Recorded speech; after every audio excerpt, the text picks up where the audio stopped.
Kasi gipog sunod na to ng mga manok. Ang asa ta. Oh. Tuyok naman na to no. Ato sa ning limpyon sa nato nilang palibot. Naimutangan. No, takanang daon na po do. Basta ko gay nga hangin dagan yung daon nga mga tagak, mga laya. Ato sang siligan nato kadali. Man naman dito sa itong obligasyon natong kanon na nato nitong mga manok. Limpyo naman nato diri sa atong tagag pagkaon kanila. Ato sang kuha nilang pagkaon.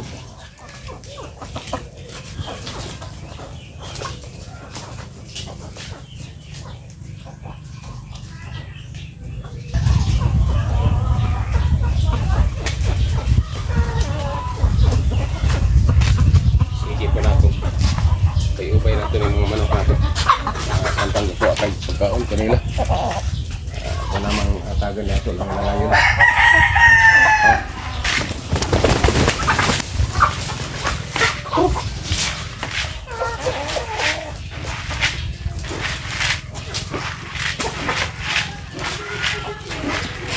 Naman sila natagat kita kay mang siginat patay lang itlog nga aras kiyota karon ang laman po gamit ako kitag itlog permit dili na kita magpalit og tindahan.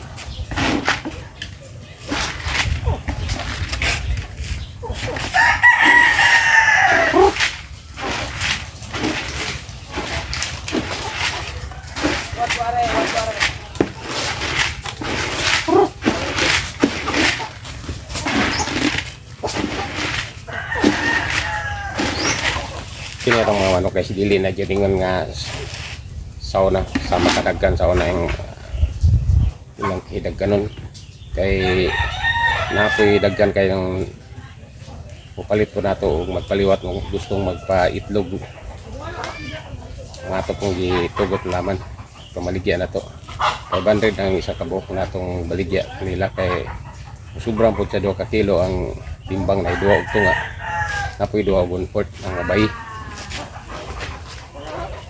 Mga laki kanila apoy timbang og tag 3 kilos ang sabok kay dagko on ang laki.